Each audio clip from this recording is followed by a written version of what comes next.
Well, would you looky here? It's March 28th, 2020.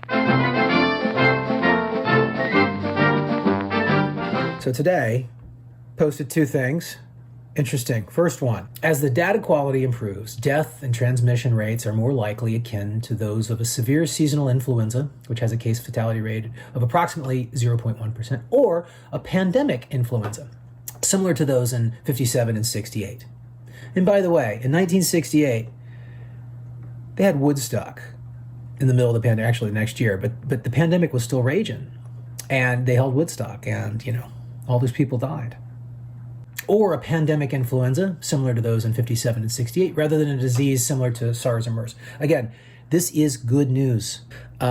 This was treated with a lot of skepticism. And it was very frustrating for me because a lot of people didn't really seem to understand that this was tracking down. You got to remember that we were given this 3 to 5% mortality rate by the WHO a couple months earlier. A lot of people were clinging on to this. A lot of people were still imagining that this was, Ebola in the sky. We're going, hey guys, this is good news. Check this out. The responses were like this one. A Fox News article that says coronavirus kills one person every 17 minutes in New York. How is that helpful? I know if it bleeds, it leads. I get it. It's the same thing with political ads. Everybody hates negative political ads, but negative political ads work. Same thing here. Everybody says they don't like the fear, but fear sells more papers. It sells more clicks. And that is a big factor here. It's not the only factor. And I actually don't think it's necessarily nefarious. I think it's just opportunistic. Here's another one. Futurism.com. Study, yes, half of coronavirus characters show zero symptoms. Interestingly, I looked at that and I was like, yeah, half of coronavirus carriers show zero symptoms. Again, that's a good thing. Next response article from the New York Times.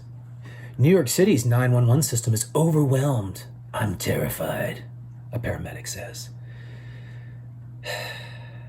Once again, how is this helpful? I'm sure the paramedic said that, I guess. I don't know. The 911 system certainly could have been overwhelmed. It probably was.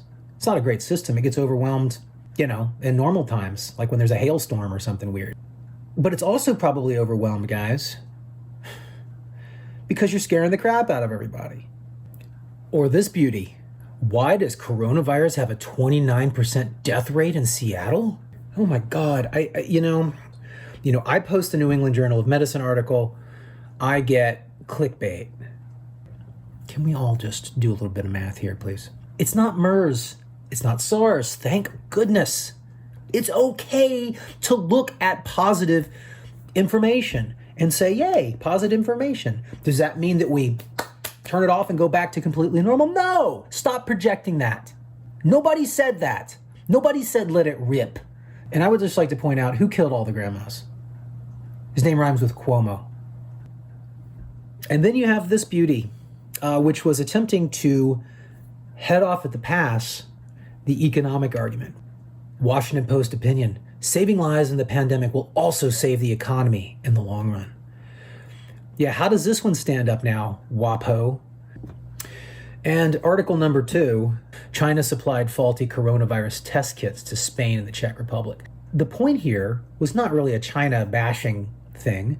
It was more along the lines of, be skeptical of the tests, be skeptical of these things that are presented to us as, fail-safe, because they're not. And it's harder to acknowledge that things like tests are not perfect. And it also, puts you out there to be bullied, frankly. People are like, why aren't you being helpful? It's like, I'm just pointing out that the tests aren't perfect. Can we please be honest about this stuff? Do you want to be helpful or not?